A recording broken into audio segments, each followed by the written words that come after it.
أعوذ بالله من الشيطان اللعين الرجيم بسم الله الرحمن الرحيم الحمد لله الذي لا يبلغ مدحته القائلون ولا يحصي نعمه العادون ولا يعدي حقه المجتهدون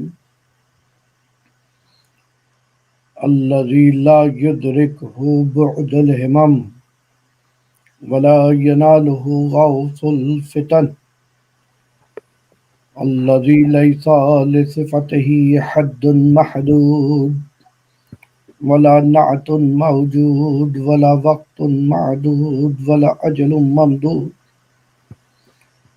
والصلاة والسلام على حبيب الله وحبيبنا نبي الله ونبينا سيدنا ومولانا خير خلق الله أجمعين سيد المرسلين وخاتم النبيين أبي القاسم محمد اللهم صل على محمد وآل محمد وعجل فرجه.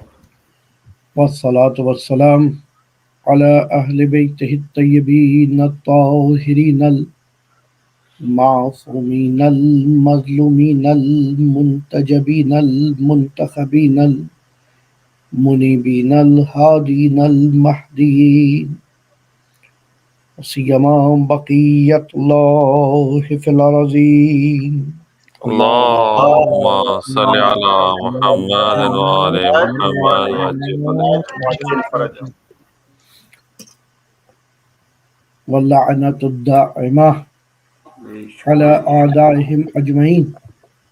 أما بعد فقد قال الله تبارك وتعالى في قرآن الحكيم بسم الله الرحمن الرحيم والله أخرجكم من بطون أمهاتكم لا تعلمون شيئا.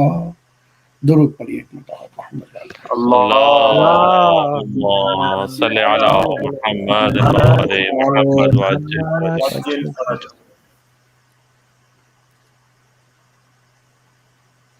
ثمرہ دعائے فاطمۃ الزہرا سلام اللہ علیہا. تمنائے زینب کبریٰ یعنی آپ عزاداران سید الشہداء علیہ السلام اپنی قدر و منزلت پہچانیں، اپنے مقام کو درک کریں، کیونکہ یہ مقام ہر ایک کو میسر نہیں ہو سکتا. مولائے متقیان امیر مؤمنان علی ابن ابی طالب علیہ السلام نے اللهم صل على محمد فرمایا تھا کہ ان اللہ اختار من شیعتنا ینصرون یا ناصرون، خداوند تعالیٰ نے ہمارے پیروکاروں میں سے کچھ کو منتخب کیا ہے. ان اللہ اختار، خدا نے اختیار کیا ہے، خدا نے چنا. صرف یہ ابتدائی دو لفظ اس فرمان مولا کے صاحبان معرفت کے لیے بہت ہیں کہ خدا نے جب اختیار کیا ہے، خدا نے جب چنا ہے، تو اس کا مطلب یقیناً کوئی نہ کوئی خاصیت تو ہوگی. ہم اور آپ اپنی زندگی میں کوئی ایسا انتخاب کر سکتے ہیں کہ جس کے اندر کوالٹی نہ پائی جاتی ہو کام کے مطابق، لیکن خدا اگر کسی کو انتخاب کرے تو یہ ممکن نہیں ہے کہ اس انتخاب الہی کے اندر صلاحیت نہ پائی جاتی. مولا فرماتے ہیں ہمارے پیروکاروں میں سے من شیعتنا کچھ لوگوں کو انتخاب کیا ہے، ینصرون جو ہمارے مددگار ہیں. اللہ ولی خدا کے مددگار، وسیع رسول کے مددگار، حجت خدا کے مددگار۔ کس طرح مدد کرتے ہیں؟ یفرحون بفرحنا، کہ ہماری خوشی کے موقعوں کو خوشی میں گزارتے ہیں، ویحزننا بحزننا، اور ہمارے غم کے ایام میں مغموم ہوتے ہیں۔ بس ابتداً صرف یہی اشارہ کرنا تھا اس حدیث کی طرف، انشاءاللہ آئندہ گفتگو میں شاید یہ حدیث کی طرف اشارہ کر کے اور مزید مطالب بیان کروں۔ فی الحال صرف یہی کہ آج پہلی محرم کو آپ کا سیاہ لباس پہن کے جس طرح جس کے لیے ممکن تھا فرش ازا کا بچھا کے ذکر سید الشہداء کے لیے اپنی ذات کو، اپنے نفس کو آمادہ کر لینا ہی صرف انتخاب الہی، اپنی منزلت پہچانے، اپنا مرتبہ پہچانے۔ اس لیے کہ جو اپنی ذات کو نہ پہچان سکا، جو اپنے کمال کو نہ پہچان سکا، وہ اپنے آپ کو کھو دے گا، وہ خود کو ضائع کر دے گا۔ انشاءاللہ ان چند شبوں میں جو بطفیل عزائے سید الشہداء علیہ الصلاۃ والسلام ہم کچھ دن گفتگو کریں گے۔ سورہ نحل کی ایک آیہ وافی ہدایہ کچھ سرنامہ کلام میں تبرکن میں نے بیان کیا ہے، اور ہمارا موضوع ارتقاء انسان جو کہ مسلسل گزشتہ سالوں سے چل رہا ہے، اس دفعہ ارتقاء انسان میں علم و معرفت کا دخل زیادہ فوکس رہے گا، تحت نظر رہے گا۔ دیکھیے، کوئی شخص انکار نہیں کر سکتا اس چیز سے کہ وہ علم رکھتا ہے، اور کمال یہ ہے ہمارے ہاں تو ایک عجیب مرحلہ ہے کہ جو جتنا علم نہیں رکھتا وہ خود کو اتنا بڑا عالم سمجھتا ہے۔ کیا خوبصورت جملہ ہے نہج البلاغہ میں مولا متقیان امیر مومنان علی ابن ابی طالب علیہ الصلوۃ والسلام۔ اللهم صل على محمد مولا فرماتے ہیں کہ جاہل کی زبان اس کے منہ کے اندر ہے، لیکن عالم کی زبان اس کے دل کے اندر، فی قلبہ لسان الجہل فی فیہ، اس کے منہ میں، اور عالم کی زبان اس کے دل کے پیچھے ہے۔ یعنی وہ اپنی معلومات کو غور و فکر کرنے کے بعد جب کسی نتیجے پہ پہنچتا ہے پھر بولتا ہے۔ اور یہاں بھی کہا ایک اور مقام پہ نہج البلاغہ میں ہی فرمایا کہ اذا تم العقل نقص الکلام، کہ جب عقل بڑھتی رہے علم کی روشنی میں تو وہاں بیہودہ کلام کم ہوتا جائے۔ دیکھیں، ہم اور آپ اپنی روزمرہ کی زندگی میں اگر کوشش کریں علم کے حوالے سے تو اپنی معلومات میں روز اضافہ کر سکتے ہیں۔ فرق صرف یہ ہے کہ ہمیں یہ معلوم ہو کہ کس ڈائریکشن میں، کس جہت میں اپنے علم کو بڑھانا۔ آج کل ایک المیہ یہ ہے کہ ہماری انفارمیشن بہت بڑھتی جا رہی ہے، لیکن اتنے مختلف میدانوں میں ہے کہ جن میں سے اکثر میری معلومات نہ میری عملی زندگی میں کارآمد ہوتی ہے، نہ اخروی زندگی میں میرے کام آئے گی۔ مثال کے طور پہ چھوٹی چھوٹی 3-4 مثالیں دوں۔ فون کے بارے میں آپ کی معلومات، کتنی طرح کے فون ہیں، کتنی کمپنیز کے فون ہیں، کس کے کتنے میگا پکسل کیمرہ ہے، کس کا کیا فنکشن ہے۔ آپریٹنگ سسٹمز کے بارے میں آپ کی معلومات، انٹرنیٹ کے بارے میں آپ کی معلومات، روڈوں کے بارے میں آپ کی معلومات، ٹرینوں کی ٹائمنگز کے بارے، یعنی بہت ساری ایسی چیزیں کہ جس کا تعلق ہی نہیں ہے، متعلق ہی نہیں ہوتی ہم سے۔ کتنی مرتبہ آپ نے فون خریدا ہے زندگی میں؟ ضرورت یہ جس وقت خرید رہے ہیں اس وقت دیکھ کر وہ چیز لی جا سکتی ہے. اور اسی طرح میں اگر اس وقت نوجوانوں کی معلومات میں جاؤں تو اس سے کہیں زیادہ اسپورٹس ٹیمز کی معلومات، ہر ٹیم کی معلومات، کوئی محدودہ نہیں ہے. کس ٹیم میں کتنے پلیئرز ہیں، پھر ان پلیئرز کی پرسنل لائف، اس لائف کے اندر انوالو، یعنی سوچے کتنی معلومات ہمارے پاس جمع ہوتی جا رہی ہے، جو معلومات نہ دنیا میں کسی کام کی ہے نہ آخرت میں کسی کام کی. صرف ضرورت اس امر کی ہے کہ ہم اپنی معلومات کے محدودے کو معین کر لیں. دیکھو میں بچوں میں، نوجوانوں، جس فیلڈ میں ہو، جس سبجیکٹ میں پڑھ رہے ہو، جس چیز میں اسپیشلائز کر رہے ہو، اس میں اس طرح اسپیشلائز کرو کہ اس کے اندر، اس علم کے اندر کوئی چیز تمہاری گرپ سے باہر نہ رہ جائے، تمہاری دسترس سے باہر نہ رہ جائے. آپ آئی ٹی کی جس فیلڈ میں، اس فیلڈ کی پوری معلومات حاصل کر لیں، بجائے اس کے کہ ہر فیلڈ کے بارے میں تھوڑی تھوڑی معلومات حاصل کی جائے. اسپورٹس میں جو اسپورٹس کھیل رہے ہیں اس اسپورٹس کی پوری معلومات حاصل کر لی جائے. یہی مشکل دین کے حوالے سے ہے. بہت مرتبہ یہ دیکھا گیا کہ کچھ تفسیر پڑھ لی جائے، کچھ عقائد پڑھ لیے جائیں، کچھ فقہ پڑھ لیے جائیں، کچھ نہیں دینی طالب علموں کی بات کر رہا ہوں.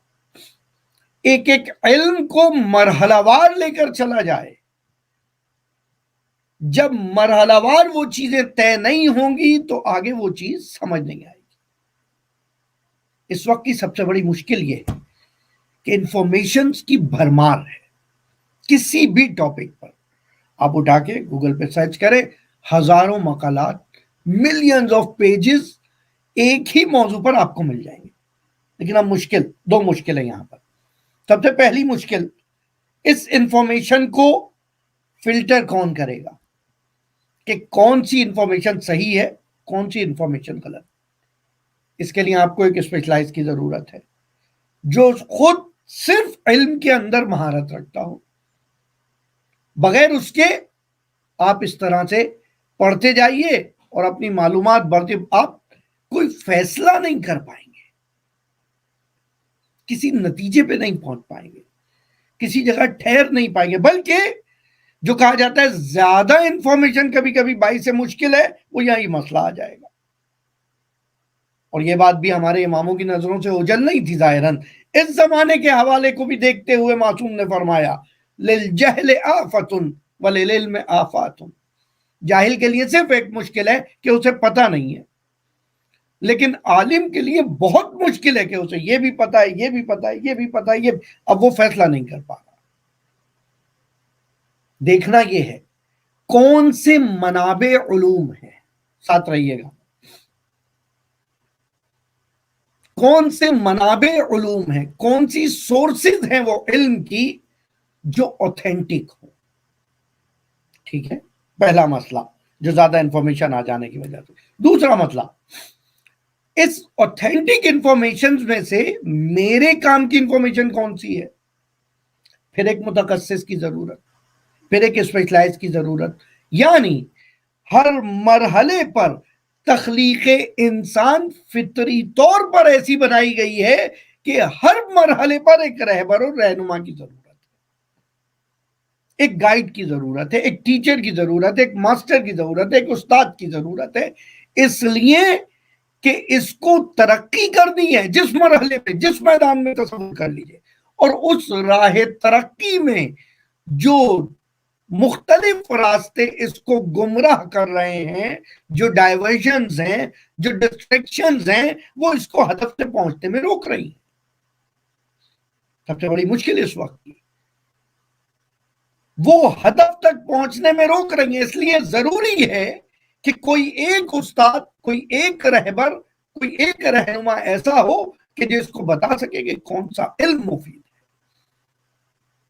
ہے. رہبر زمان، امام وقت، امام زمان عجل اللہ تعالی فرجہ شریف کے حوالے.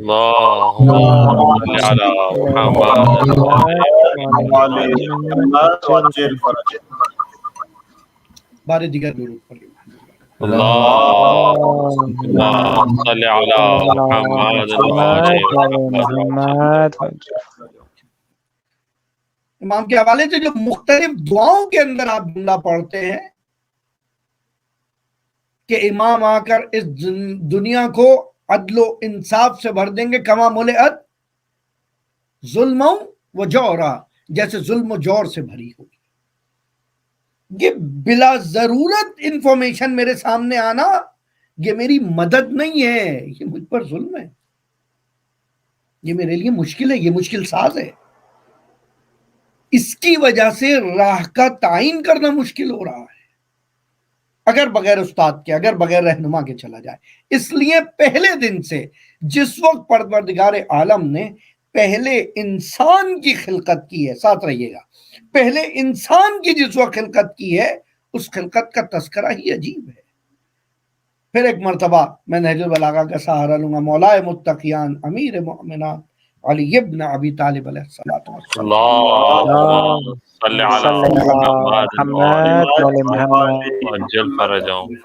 نہج البلاغہ کے ایک طویل ترین خطبات میں سے ایک مقام پہ مولا فرماتے ہیں کہ خدا نے مٹی سے آدم کا پتلا تیار کر کے رکھ دیا اور اسے کچھ وقت دیا یہاں تک کہ وہ جان پکڑ جائے، مٹی سوکھ جائے. جو آج کل کمہار کرتا ہے، پوٹر کرتا ہے کہ اس کو چاک پہ رکھنے کے بعد رکھ دیتا ہے تاکہ وہ جان پکڑ لے. اور اس کے بعد فَنَفَخْتُ فِيهِ مِن رُوحِي، اور اس کے بعد اس کے اندر اپنی روح سے پھونکا. اس لیے کہ منبع حیات ایک ہی ہو سکتا ہے، ساتھ رہیے گا، منبع حیات ایک ہی ہو سکتا ہے. اگر خدا کے علاوہ کسی اور کے ذریعے پہلے انسان کے اندر روح کا آنا تصور کر لیا جائے تو اس کا مطلب کوئی اور تھا جس کے پاس روح موجود تھی. صحیح ہے؟ اس لیے خدا نے کہا فَنَفَخْتُ فِيهِ مِن رُوحِي، میں نے اپنی روح سے پھونکا، میں نے اس کو جان عطا کی. اور پھر اس کے بعد کاہے کے لیے؟ اپنی خلافت کے لیے. دیکھیں علم تک ہمیں جانا ہے، علم و معرفت تک، لیکن دیکھنا یہ ہے کہ آخر اس تکامل کے مرحلے میں علم کی ضرورت کیا ہے،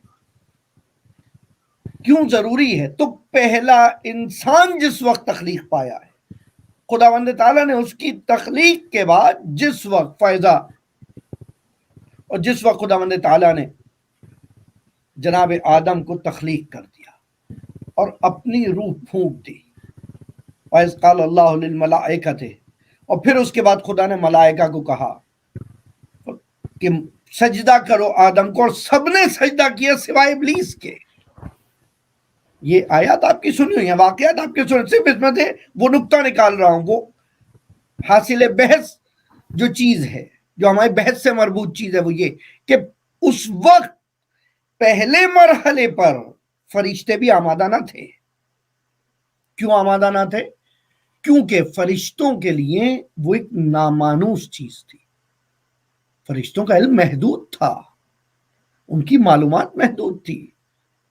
کچھ فرشتے ایسے، مولا متقیان پھر ایک اور مقام پہ فرماتے ہیں کہ کچھ فرشتے ایسے جو سجدے میں تھے، جو سجدے میں ہیں، جو رکوع میں تھے اور رکوع میں ہیں، جو تسبیح کر رہے تھے اور تسبیح کر رہے ہیں. ایک مرتبہ ان سے تسبیح چھڑوا کے کہا جائے کہ فسجدوا، سجدہ کرو، تو سوال تو بنتا ہے پروردگار یہ نیا کام کیا ہے؟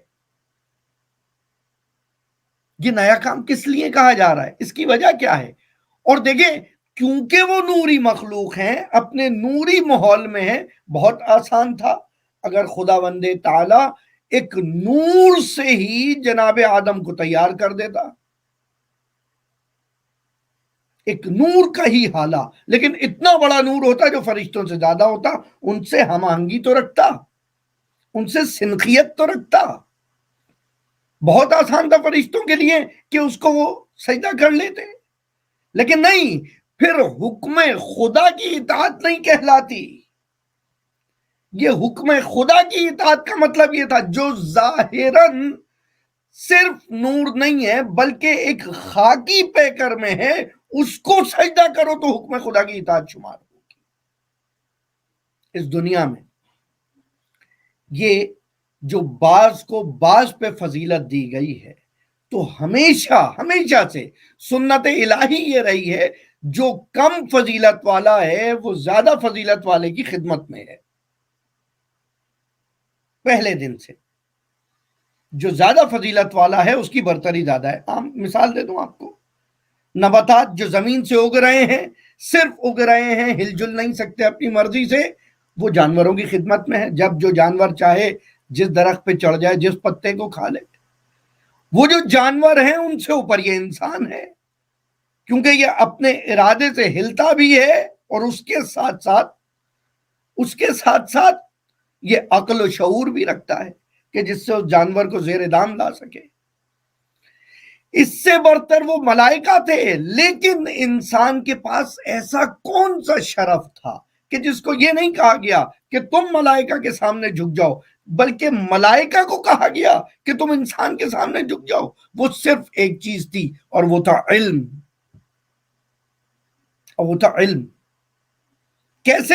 خود قرآن کی آیت، کسی حدیث کی ضرورت نہیں ہے، خود قرآن کی اسی واقعے جناب آدم کے اندر، جس وقت خدا نے فرشتوں کو یہ عرض کی کہ سجدہ کیا جائے، فرشتوں نے انکار کیا کہ ہم اس کو سجدہ کریں، من یفسک الدماء، جو جا کے خون ریزی پھیلا سکتا ہے۔ تو اس وقت خدا نے کیا کہا؟ فَأَنبِئْهُ بِأَسْمَائِهِمْ، آدم ان کو خبر دو ان اسماء کی جو تمہیں سکھائے گئے ہیں۔ علمہ، وہ علم الآدم اسماء کلہا، خدا نے آدم کو اسماء سکھائے۔ پہلی وجہ فوقیت آدم فرشتوں پر علم ہے، اس لیے ضروری ہے کہ آخری حد کمال کی بھی جو وجہ ہو وہ وہی علم ہو، اس کے سوا کچھ نہیں ہو سکتا۔ درود پڑھیے۔ اللہم صلی علی محمد وآل محمد۔ نعرہ حیدری، ور محمد وآل محمد صلوات۔ اللہم صلی علی محمد وآل محمد وعجل فرجهم۔ غور فرمایا آپ نے؟ یہ بحث تمہیدی بحث تھی، میں نے کہا تھا تھوڑی سی زحمت ہوگی اسے سمجھنے میں۔ تو 3-4 اصول پتہ چلے۔ پہلا اصول جو پتہ چلا، جو کم فضیلت والا ہے وہ زیادہ فضیلت والے کی خدمت میں ہے، ٹھیک ہے۔ دوسرا، خدا اگر جناب آدم کو نور سے ہی بنا دیتا تو بہت آسان تھا کہ سجدہ کر لیا جاتا، لیکن خدا کو یہاں اپنے حکم کی اتباع کروانی تھی۔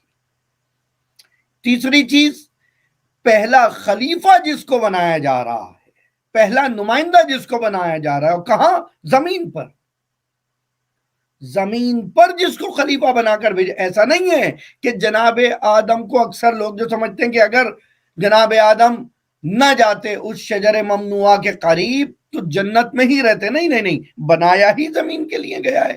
ابھی تو اس وقت کا انتظار ہو رہا تھا، یہ مہلت دی جا رہی تھی کہ جناب آدم کو اپنے علم و اختیار کے باوجود یہ احساس دلا دیا جائے کہ اب بھی ممکن ہے کہ ان کو کوئی بہکا سکے، اور اگر بہک جائیں تو کون ہیں وہ جن کے توسط سے ان کی توبہ قبول کی جا سکتی ہے۔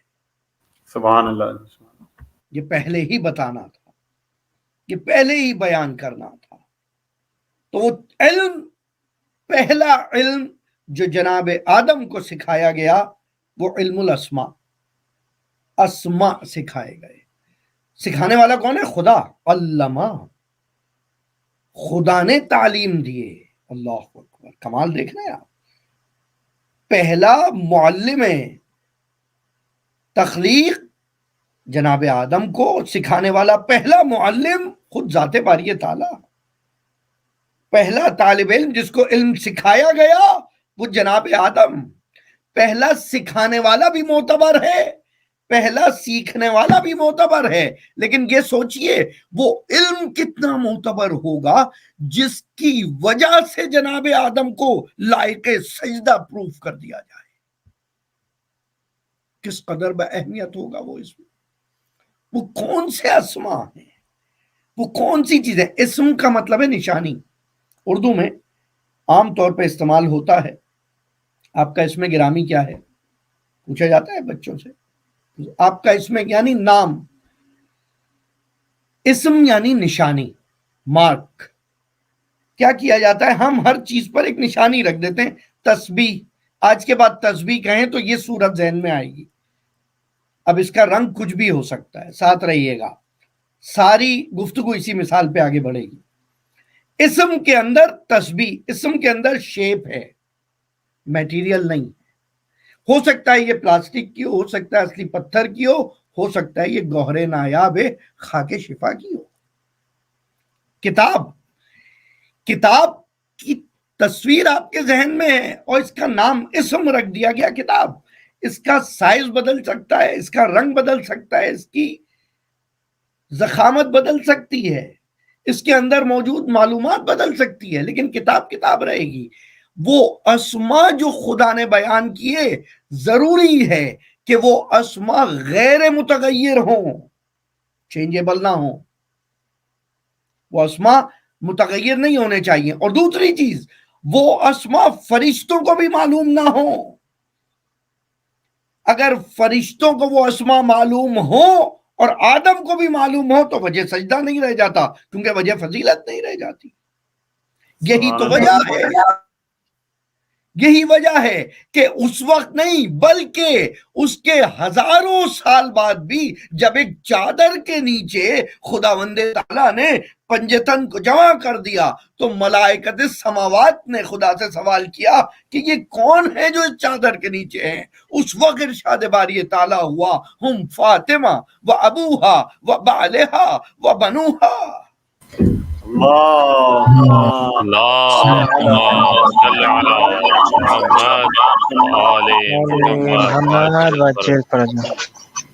اسما کا علم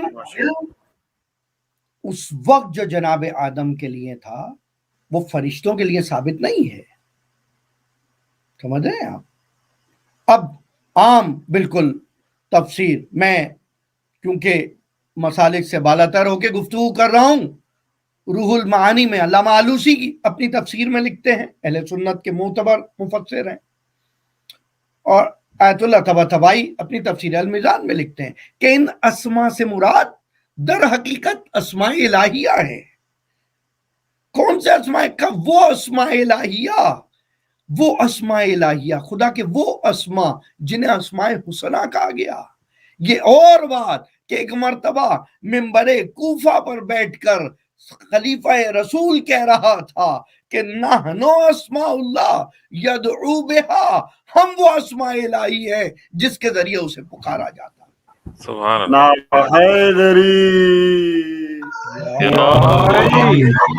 محمد و اہل بیت محمد صلوات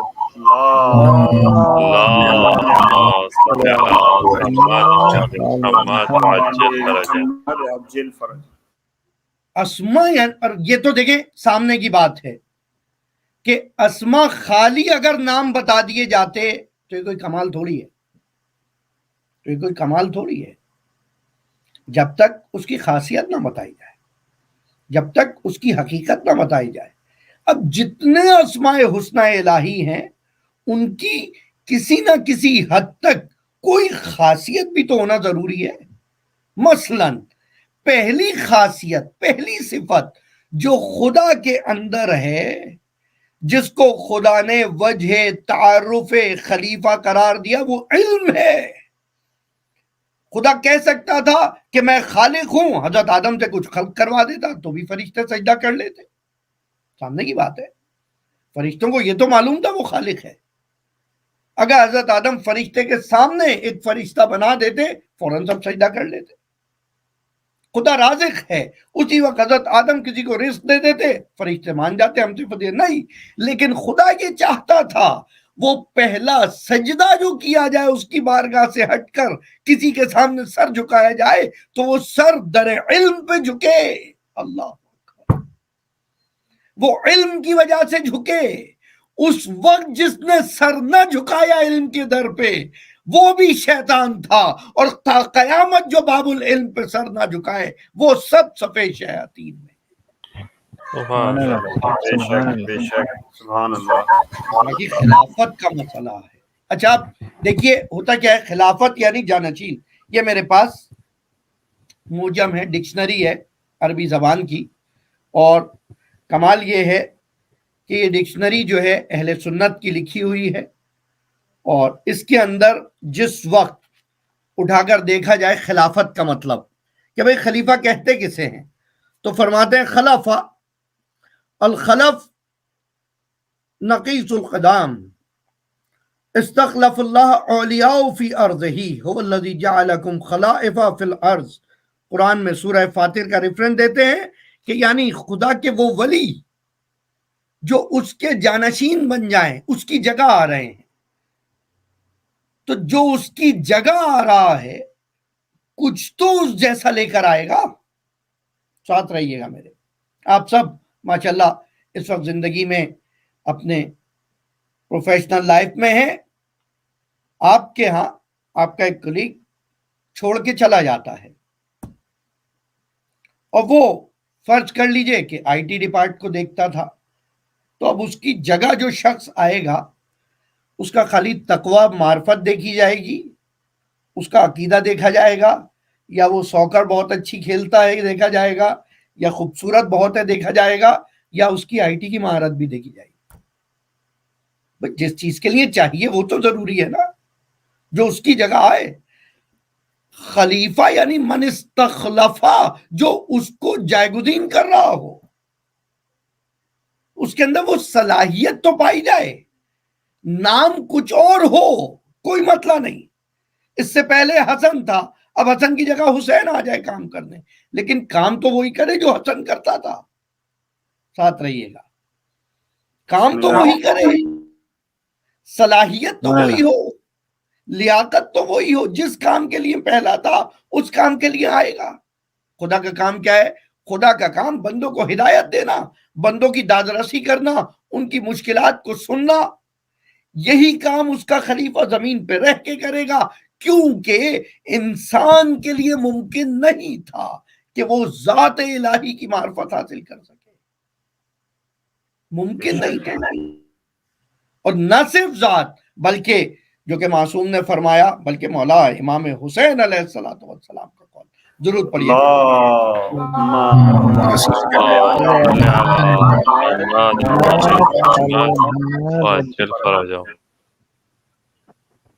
مولا متقیان نے فرمایا اول الدین معرفت الجبار، نہج البلاغہ میں ابتدا یہ ہے کہ اس خداوند تعالیٰ کی معرفت حاصل کی جائے۔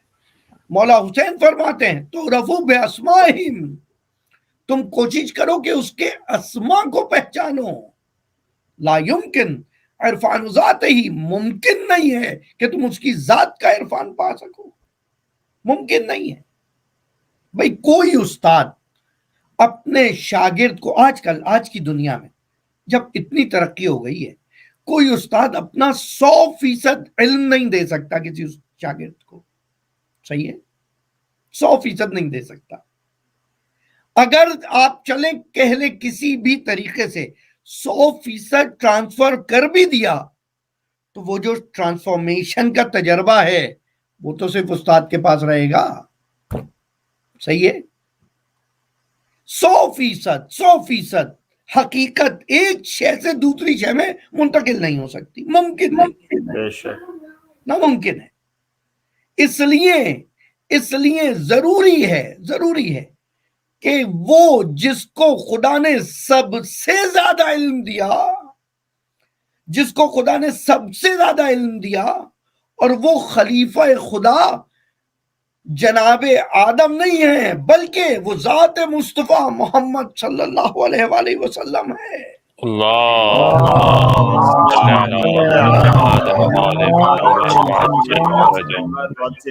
اب میں نبوت اور سلسلہ نبوت کی بحثوں میں زیادہ نہیں رکنا چاہ رہا، علم پہ میری گفتگو ہے۔ کیوں؟ اس لیے کہ اگر جناب آدم زیادہ صاحب علم ہوتے تو وہ خاتم ہوتے، وہ سید المرسلین ہوتے، بات دو چار والی بات ہے، سب سے زیادہ بفضیلت وہ ہوتے، لیکن سب سے زیادہ بفضیلت رسول ہیں، تو ماننا پڑے گا کہ سب سے زیادہ علم بھی رسول کے پاس تھا۔ اب اگر سب سے زیادہ علم رسول کے پاس تھا تو یہ بھی ضروری ہے کہ آدم سے پہلے علم رسول کے پاس ہو. اللہ کیا مراحل ہے معرفت کے. ضروری ہے اگر آدم سے پہلے پیغمبر کے پاس اتنا علم نہ ہوتا تو کبھی وہ سید المرسلین نہ ہوتے. اور جب معراج میں رسول کی سواری چوتھے آسمان پہ پہنچی تھی اور ہر نبی جھک کر سلام کر رہا تھا، حضرت آدم اس وقت سلام نہ کرتے کہ میں تو ان سے پہلے آ گیا تھا، میرا علم ان سے پہلے تھا. اسی وجہ سے وما ينطق عن الهوى کی زبان سے یہ جملہ جاری ہوا وَكُنْتُ نَبِيًّا. نبی کہتے ہیں خبر دینے والا. وَكُنْتُ نَبِيًّا وَكَانَ آدَمُ بَيْنَ الْمَاءِ وَالطِّينِ. جب آدم آب و گل کے درمیان تھا میں اس وقت بھی نبی تھا. نبی یعنی صاحب پیغام. صاحب پیغام بغیر پیغام کے ممکن نہیں ہے. صاحب پیغام ممکن نہیں ہے کہ بغیر پیغام کے نبی کہلائے. اس کا مطلب یہ ہے تمام علم نبی اس وقت بھی نبی کے پاس تھا جب جناب آدم کے سجدے کا حکم بھی نہیں دیا گیا. سبحان اللہ، ماشاءاللہ. بر محمد و اہل بیت محمد صلوات. صلی علی محمد آل محمد عجل فرجہ. ممکن نہیں ہے، ممکن نہیں ہے کہ جناب آدم کو پہلے علم دے دیا جائے. تو پہلے علم جناب ختم مرتبت کو دیا جائے گا. اسی لیے تو انہیں مدینۃ العلم کہا گیا.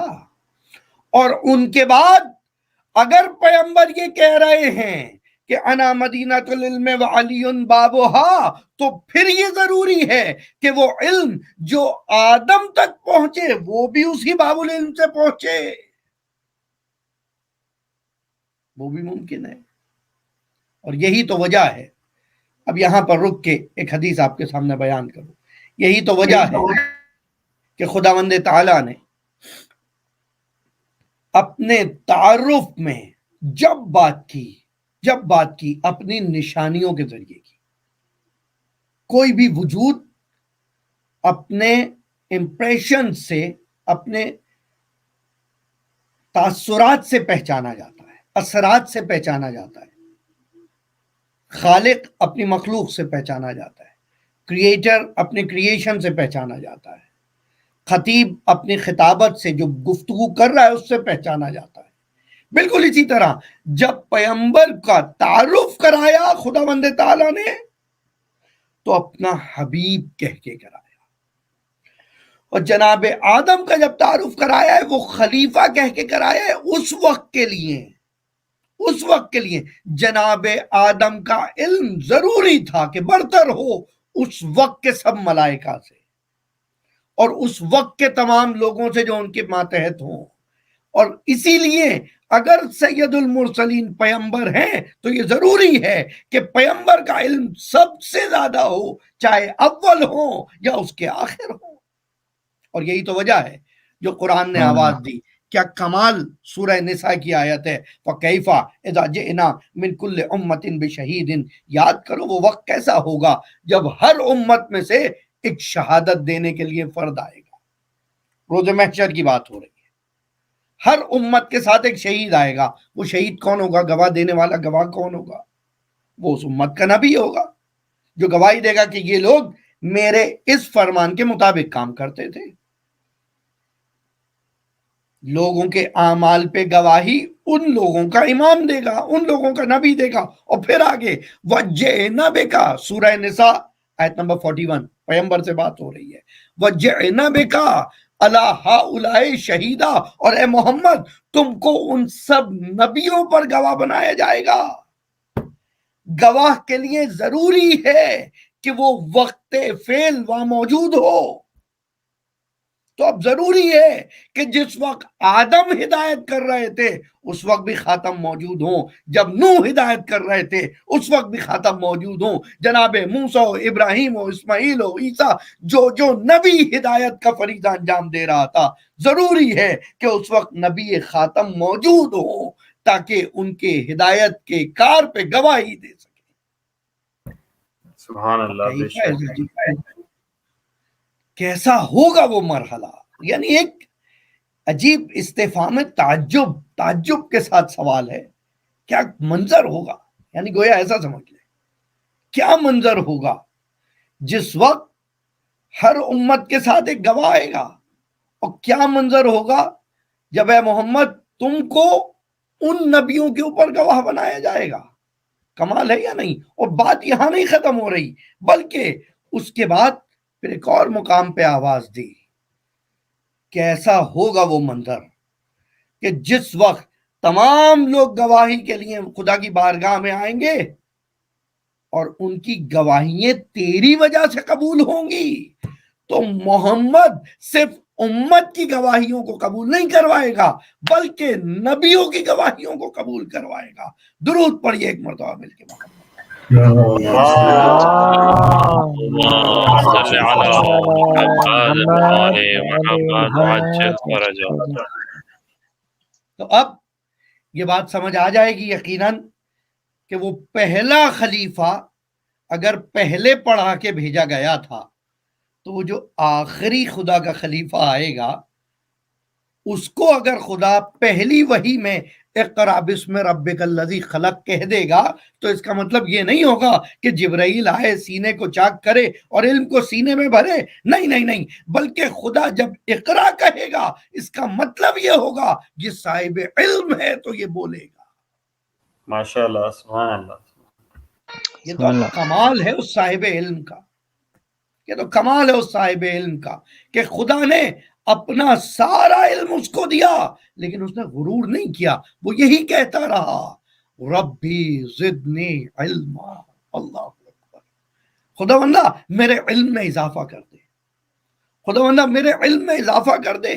بھئی اب سوچیں بارگاہ خدا میں محبوب خدا سوال کر رہا ہے تو پیغمبر نے کتنا علم مانگا ہوگا اور خدا نے کتنا علم دیا ہوگا. اب یہ تو یا محمد جانے یا خدا جانے, لیکن امت کو ایک چیز سمجھ لینی چاہیے, جتنا علم محمد کے پاس ہے باب العلم تو ایک بتایا ہے, وہ ملے گا اسی باب العلم سے جسے علی ابن ابی طالب کہا جاتا ہے.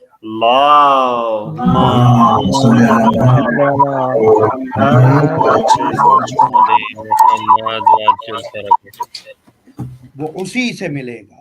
اور اب کمال دیکھیے, میں آپ کے سامنے وہ علی اپنے بارے میں ایک بیان دیتے ہیں. اہل علم, اہل مطالعہ افراد کے لیے بیان کر رہا ہوں. شیخ صدوق علیہ الرحمہ وہ بزرگ ہستی کہ جنہوں نے اساس شیعت کے لیے کتابیں لکھی. فضائل الشیعہ شیخ صدوق کی کتاب ہے. بالکل اسی طرح سے التوحید شیخ صدوق کی کتاب ہے. شیخ صدوق اپنی کتاب التوحید کے اندر ایک عجیب حدیث بیان کرتے ہیں. توحید میں 22ویں حدیث ہے. آپ کے سامنے میں عبارت پڑھے دیتا ہوں. کہتے ہیں حدثنا علی بن احمد بن محمد بن عمران ان دقاق رحم اللہ حدثنا محمد بن جعفر الکوفی قال حدثنا موسیٰ بن عمران, یہاں تک کہ قال علی ابن ابی طالب انا علم اللہ وانا قلب اللہ الوعی ولسان اللہ الناطق وعین اللہ وجنب اللہ وانا ید اللہ الاعلی. مولا فرما رہے میں علم الہی. یہ کیسے ہے؟ یہ بالکل ایسا ہی ہے کہ جیسے ایک استاد کا کوئی ایک شاگرد اتنا اس سے مشابہ ہو, اتنا مشابہ ہو کہ وہ بالکل استاد جیسا عمل کرتا نظر آئے. ساتھ رہیے گا. اور کمال یہ ہے, یہ غلو کی بات نہیں ہے, یہ ہرگز مولا متقیان کو بڑھایا نہیں جا رہا, بلکہ یہ تو ایک حدیث ہے جو بتائی جا رہی ہے. صرف اس محدودے کو سمجھنا ہے, صرف اس حد کو سمجھنا ہے. اور بلکہ اس کی شرح میں خود آگے شیخ صدوق کہتے ہیں وَأَي, اس کا مطلب یہ ہے وَيَا علم اللہ, وہ ظرف ہے کہ جو علم الہی کا ہے. بھئی ہر نور کو, ہر لائٹ کو دکھنے کے لیے ایک جگہ چاہیے نا جہاں پر دکھے. نور کو دکھانے کے لیے ایک جگہ چاہیے. جتنی تاریک سرفیس ہوگی, جتنا ڈارک سرفیس ہوگا اور نور سے مشابہت نہیں رکھتا ہوگا اتنا وہاں پر نور کم دکھے گا. جتنا وہ چیز جو نور کے سامنے لائی جائے گی وہ شفاف ہوگی اس میں اتنا ہی نور کا عکس دکھے گا. مثال کے طور پہ ایک چراغ ہے, ایک چراغ کو ایک سیاہ دیوار کے قریب لے جائیں اور ایک سفید دیوار کے قریب لے جائیں, فرق ہے یا نہیں ہے؟ کون سی دیوار کے پاس زیادہ نور دکھے گا؟ سفید دیوار کے پاس.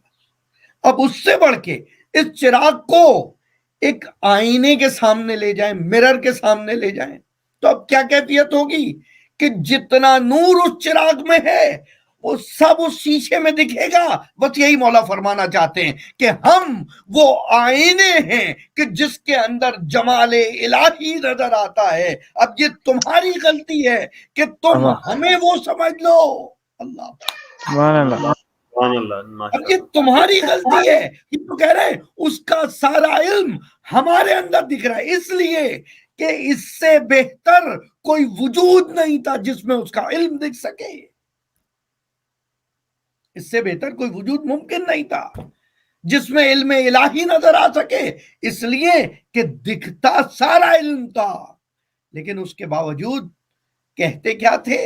انا عبد من عبید محمد, میں محمد کے غلاموں میں سے غلام ہوں. اور سجدے میں جا کر فخر کیا کرتے تھے, پروردگارا میں فخر کرتا ہوں تو اس بات پر کہ میں تیرا بندہ ہوں.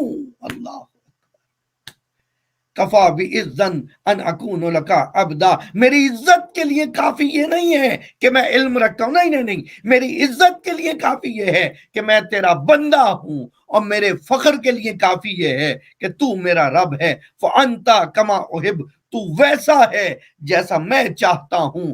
فاجعلنی کما تحب, تو مجھے ویسا بنا دے جیسا تو چاہتا ہے. اللہ درود پڑھیے ایک مرتبہ.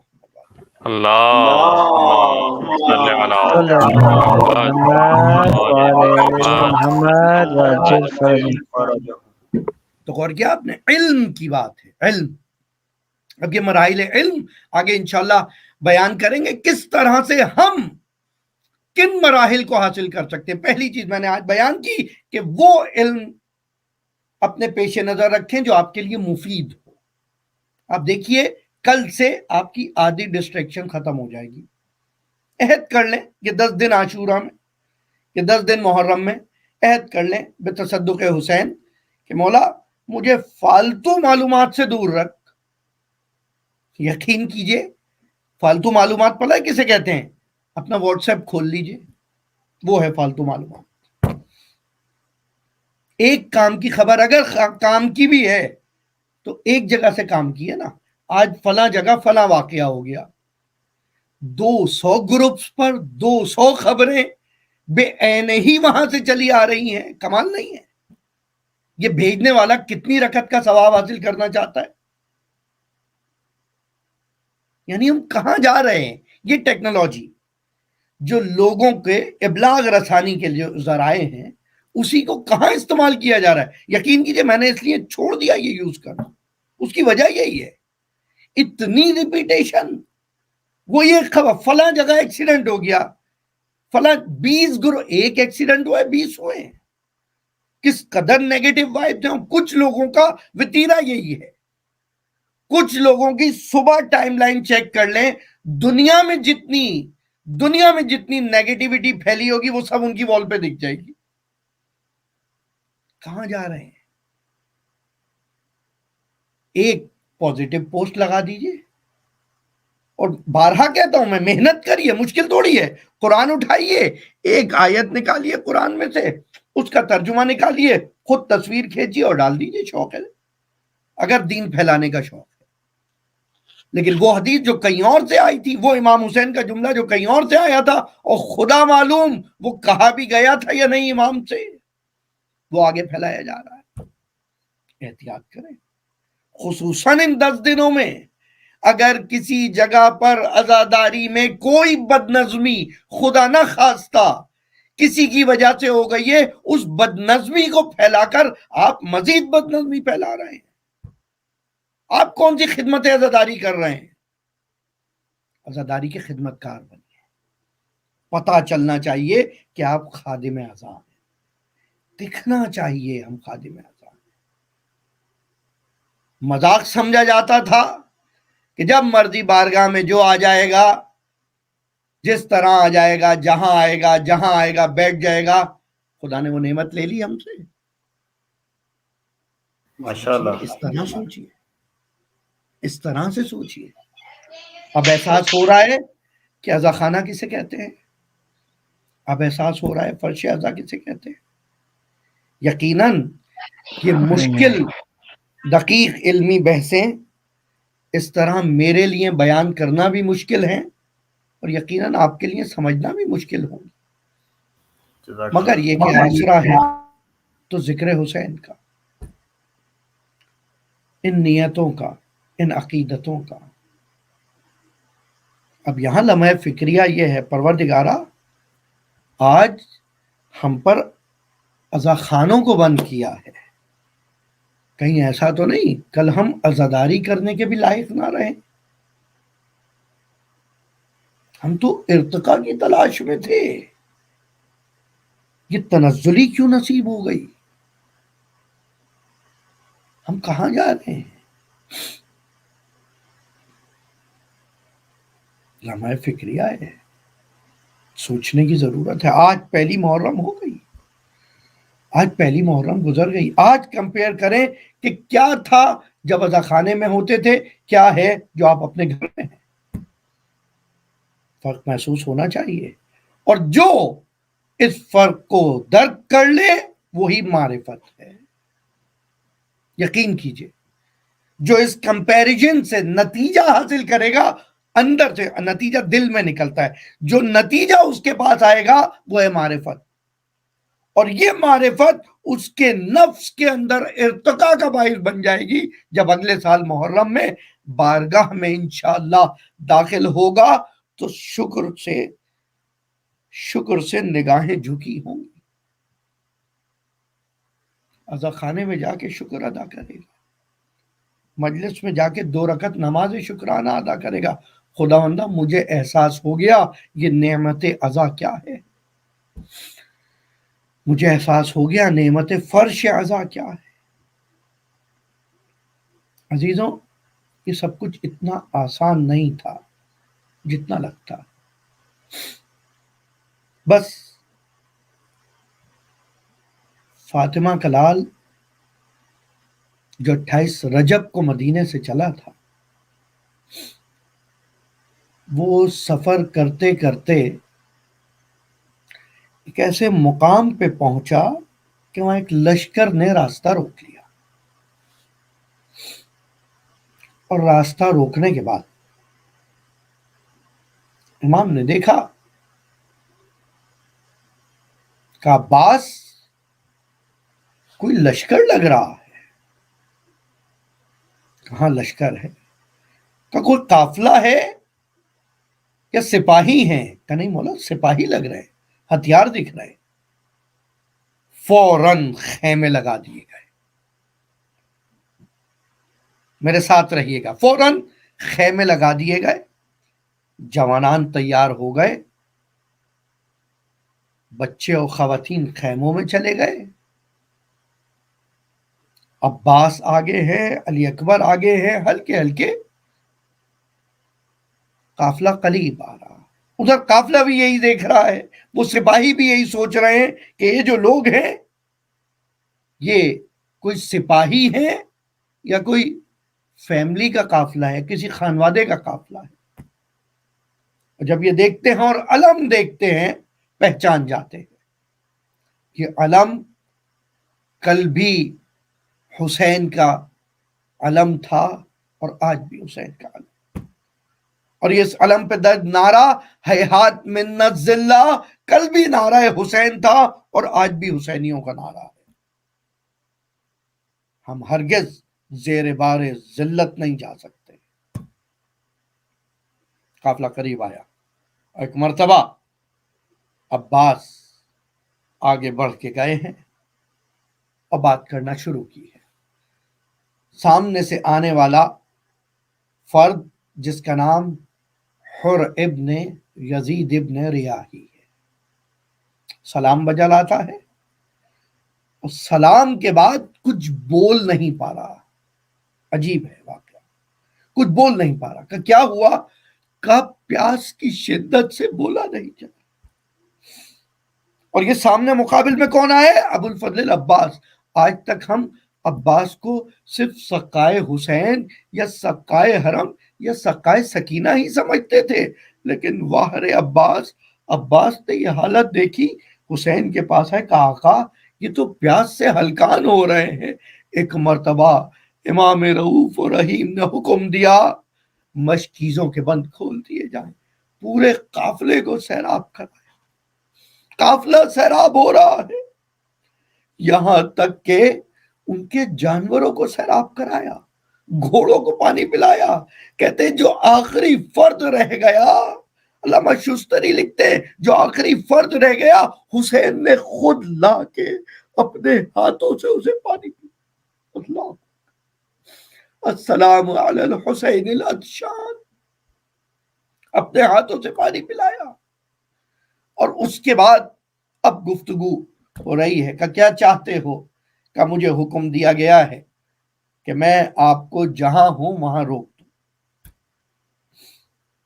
اور یہ کہتے ہوئے حر نے حسین کے گھوڑے کی لگام پہ ہاتھ ڈالا اور ایک مرتبہ حسین کو جلال آیا کہ حر تو نے میرے گھوڑے پہ ہاتھ ڈالا ہے، تیری ماں تیرے غم میں بیٹھے. حر کہتا ہے خدا کی قسم عرب میں کوئی اور فرد اس وقت یہ کہتا تو میں اس کو ایسا ہی جواب دیتا، لیکن کیا کروں، آپ کی ماں کے لیے صرف خیر ہی میرے منہ سے نکل سکتی. اللہ اکبر. صف دشمنا میں ہے لیکن صاحب معرفت ہے، صاحب علم ہے. دیکھیں علم ایسے بچاتا ہے. حر کو اس وقت بھی علم تھا مقام زہرا کیا ہے، اس وقت بھی معرفت تھی سیدہ کی شخصیت کیا ہے، جس نے اسے روک دیا کہ گستاخی کرے بی بی کی شان میں. اور کیا کہنا حسین کا، یہ اہل بیت کسی کا ادھار تھوڑی رکھتے ہیں. اسی امر کی وجہ سے شاید آخری وقت میں جس وقت حر کی پیشانی سے خون جاری تھا، زینب نے اپنا رومال بھجوایا کہ یہ رومال حر کی پیشانی پہ باندھ دیا جائے. اور حر فخر کیا کرتا تھا کہ مجھے رومال زہرا نصیب ہوا. اور یہی نہیں، تاریخ میں لکھا ہے ایک حاکم ایران نے جس وقت یہ خبر پڑھی اور کہا اگر ایسا ہے حر کی قبر کھودی جائے، مجھے وہ رومال سیدہ چاہیے. اللہ، مجھے وہ رومال چاہیے، میں اس کو حاصل کرنا چاہتا ہوں. ایک مرتبہ حر کی قبر کو کھودا گیا، اس رومال تک پہنچے، اس کو کھولنا تھا کہ پیشانی حر سے خون جاری ہو گیا. یہ حر کی پیشانی ہے. لوگ سوال کرتے ہیں کہ روز عاشور کیسے قتل گائے حسین میں آج بھی خون اگلنے لگتا ہے؟ ارے حر کی پیشانی سے خون اگل رہا تھا. یہ تو خود حسین تھا جو اپنی قتل گاہ میں امام سجاد کے بقول اتنی ضربیں ماری گئی کہ اگر کوئی جانور بھی ہوتا تو اس کی گردن جدا. اللہ، یہ قافلہ بس حر کے پاس جو سپاہی ہیں، یہ قافلہ حسین کا ساتھ رکا ہوا ہے. نماز کا وقت ہوا، نماز ساتھ اقامہ کی. اس مقام پر پھر ایک مرتبہ حر کے علم و معرفت نے حر کو بچایا کہ نہیں، آپ حسین ابن علی ہیں، آپ سیدہ کے فرزند ہیں، ہم آپ کی امامت میں نماز پڑھیں گے. پورا لشکر حر امامت امام حسین میں نماز ادا کر رہا ہے. اور یہاں تک کہ وہ خط آیا کہ جس پہ کہا گیا کہ حسین کو کوفے نہ آنے دیا جائے. کہا میں آپ کو کوفے نہیں جانے دے سکتا. حسین نے عراق کا سفر کیا، عراق کا رخ کیا اور ایک مقام پہ پہنچے، یہاں حر موجود ہے اور پوچھتے ہیں یہ کون سی جگہ ہے؟ بس چند جملے ورود کربلا کے حوالے سے کہ یہ کون سی جگہ ہے، اس لیے میرے رہوار نے چلنا چھوڑ دیا، رہوار حسین رک گیا، میرا سلام آقا، یہ وہی زمین ہے، یہ وہی زمین ہے کہ جہاں علی اکبر کا خون بہے گا، یہ وہی زمین ہے کہ جہاں عباس کے بازو قلم ہوں گے، یہ وہی زمین ہے کہ تا قیامت جس زمین سے آہو بکا کی صدائیں بلند ہوگی۔ حسین نے لوگوں سے پوچھنا شروع کیا کہ اس جگہ کا کیا نام ہے، کوئی کہتا ہے اسے نینوا کہتے ہیں، کا کوئی اور نام ہے، کسی نے کہا غازریہ کہتے ہیں، کا کوئی اور نام، کا شط الفرات کہتے ہیں، کا اس جگہ کا نام کیا ہے؟ کوئی بزرگ بولا، کوئی بوڑھا بولا اس جگہ کو کرب و بلا کہتے ہیں۔ بس حسین کی زبان سے جملہ نکلا، پروردگارا، پروردگارا میں تجھے یاد کرتا ہوں کربن و بلائن، ہر مصیبت میں، ہر بلا میں۔ حسین گھوڑے سے اترے، کہ عباس یہاں خیمے لگائے جائے، یہاں خیمے لگائے جائے۔ خیموں کا انتظام، خیمے لگنا شروع ہوئے ایک مرتبہ، بس آخری روایت، زحمت تمام، خیمے لگنا شروع ہوئے ایک مرتبہ زینب کبریٰ کی آواز آئی، بھیا عباس، بھیا عباس ذرا حسین کو تو بلانا۔ حسین کو زینب نے یاد کیا ہے، حسین زینب کے خیمے کے در پہ، کہا بہن کیا ہوا؟ کہا بھیا یہاں کہاں رک گئے، دور دور تک اس جنگل میں کچھ نہیں دکھ رہا، میرا دل بیٹھا جاتا ہے جب سے اس زمین پہ آ کے قیام کیا ہے، بچے مضطرب ہیں۔ ارے حسین کیسے بتائے، یہ وہ زمین ہے جہاں ان بچوں کے اب اضطراب میں اضافہ ہوگا، یہاں تک کہ سکینہ کا دامن جل جائے، یہاں تک کہ خیمے اجڑ جائے۔ الا لعنت اللہ علی القوم الظالمین۔